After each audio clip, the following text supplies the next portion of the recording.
Arrestation mardi en Mauritanie de l'ex-président Mohamed Ould Abdelaziz, c'est sur décision du juge chargé d'une enquête pour corruption présumée.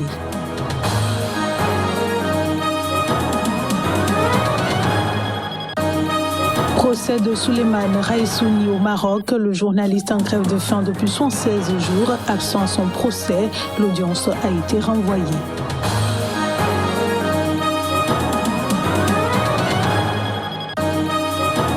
Et puis au Soudan, le Premier ministre alerte sur les fractures au sein de l'armée.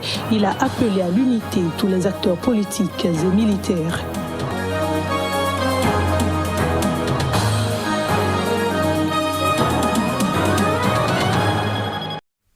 Bonsoir à tous et bienvenue dans cette édition. L'ex-président mauritanien Mohamed Ould Abdelaziz a été écroué mardi soir sur décision du juge chargé d'une enquête pour corruption présumée dans laquelle l'ancien chef de l'État au pouvoir jusqu'en 2019 a été inculpé en mars dernier.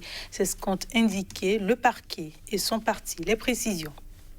Après plus de 10 ans à la tête de la Mauritanie entre 2008 et 2019, Mohamed Ould Abdelaziz, l'ancien président, poursuit sa descente aux enfers sous son successeur, Mohamed Ould Cheikh El Ghazouani, son ancien chef de cabinet et ministre, dont il avait pourtant préparé l'accession à la présidence. L'ex-président mauritanien a été arrêté mardi soir sur une décision de juge chargé d'une enquête pour corruption présumée. Un magistrat du parquet s'exprimant sous couvert de l'anonymat, ainsi que le porte-parole de son parti, ont confirmé son placement sous mandat de dépôt sans en préciser la cause.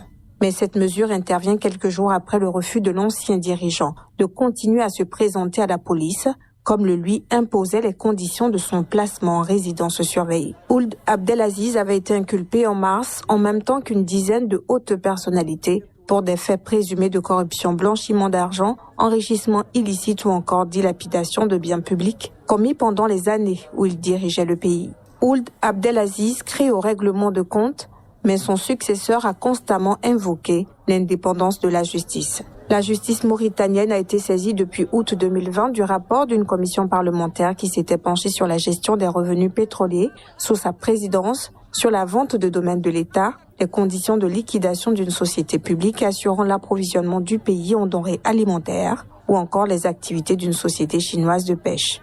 Au moment des multiples inculpations de mars, le parquet avait annoncé le gel ou la saisie de sociétés, d'immeubles, de véhicules ou de sommes d'argent évaluées sommairement à l'équivalent de 96 millions d'euros.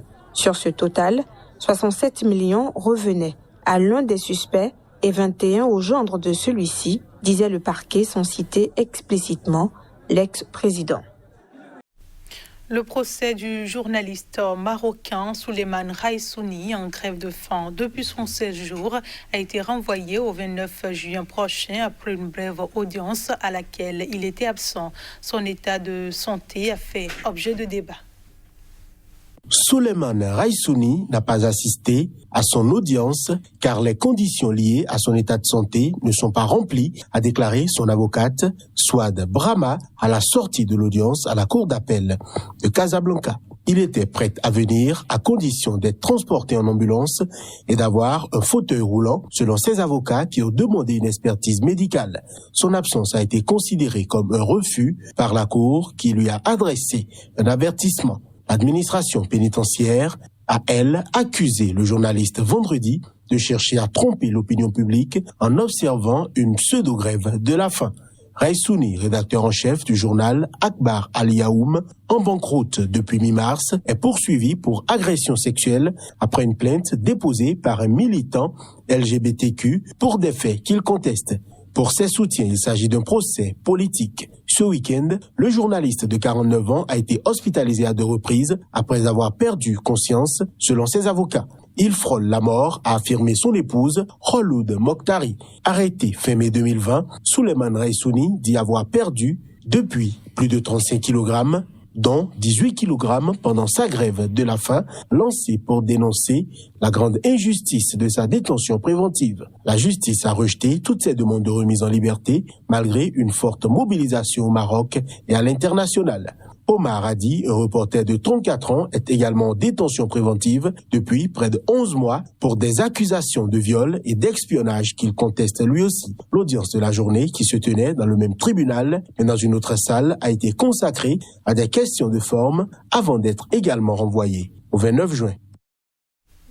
Autre procès au Gabon le 7 janvier 2019 de jeunes militaires dirigés par le lieutenant Keliondo Obiang de la garde républicaine ont occupé la radio nationale gabonaise au petit matin et diffusé un message annonçant la prise du pouvoir par l'armée.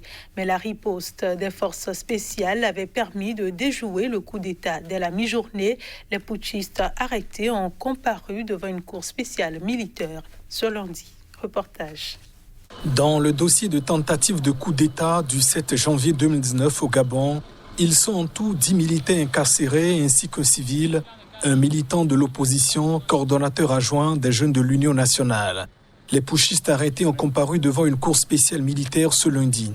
Ils étaient dirigés par le lieutenant Keliondo Obiang. Ses avocats ont ce lundi plaidé pour qu'ils comparaissent en uniforme de l'armée. Refus catégorique des juges.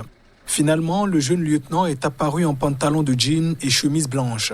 Quand il a été autorisé à parler, Keliondo n'a pas mâché ses mots. J'ai pris mes responsabilités avec 3 frères d'armes. J'ai fait appel au peuple pour que le peuple gabonais puisse défendre sa souveraineté. Je me suis rapproché de mes hommes pour défendre la patrie. Donc ce n'est pas une association de malfaiteurs, mais une association de patriotes, s'est-il défendu. Pour son avocat, maître François Meillet, le chef des putschistes du 7 janvier 2019 est un héros parce qu'il a pu mettre au grand jour ce qui se passait dans les salons et qui devrait aboutir à autre chose de plus grave. Keliondo Obiang a dit avoir déjoué un coup d'État que préparait le chef des services de renseignement de l'époque, Frédéric Bongo, frère du président Ali Bongo. Contacté, l'avocat de l'État n'a pas souhaité faire de commentaires à cette étape de la procédure. La prochaine audience est prévue demain jeudi. Je le disais en titre au Soudan, le Premier ministre Abdallah Hamdok a appelé ce mardi à l'unité entre les acteurs politiques et militaires du pays. Ce faisant, il met en garde contre des fractures profondément inquiétantes au sein de l'armée soudanaise. Lors d'une conférence de presse, le Premier ministre soudanais Abdallah Hamdok a annoncé une nouvelle initiative pour l'unité et la réconciliation des factions politiques soudanaises.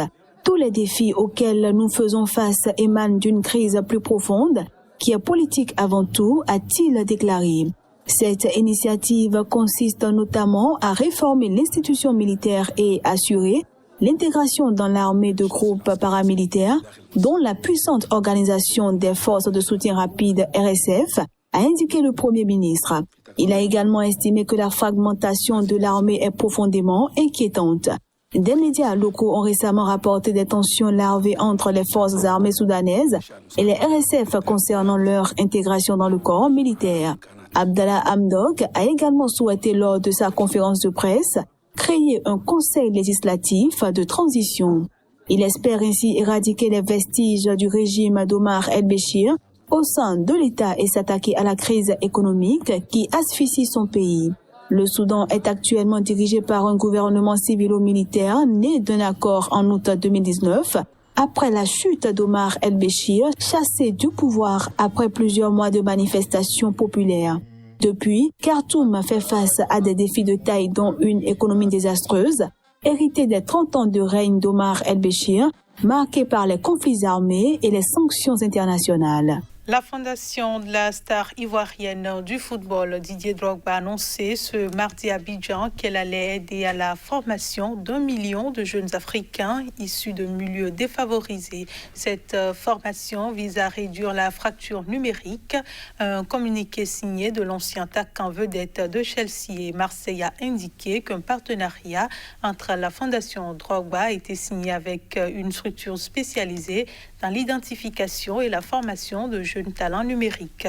Ce partenariat a pour ambition d'identifier, former, connecter au monde professionnel 1 million de jeunes talents dans les 10 prochaines années par l'implantation de plus de 100 zones d'intelligence collective, véritable accélérateur de talents, souligne le texte. La première zone du continent sera inaugurée à Praia au Cap-Vert en septembre 2021 et accueillera 300 Cap-Verdiens et jeunes de 26 autres pays africains partenaires.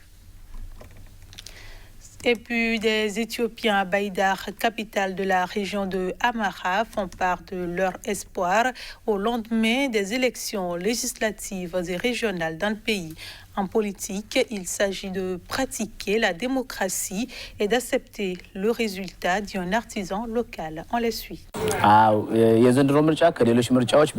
Je pense que les élections de cette année sont différentes des précédentes parce que de nombreuses personnes sont inscrites pour voter tôt le matin jusqu'au soir. Deuxièmement, elles ont attiré l'attention des médias plus qu'auparavant. Les gens ont voté pour celui qu'ils voulaient. Même si nous ne connaîtrons le résultat complet qu'à la fin, le processus de vote nous permet de prédire le résultat. J'espère qu'après le résultat, les gens seront gouvernés par les personnes pour lesquelles ils ont voté et qu'ils seront heureux.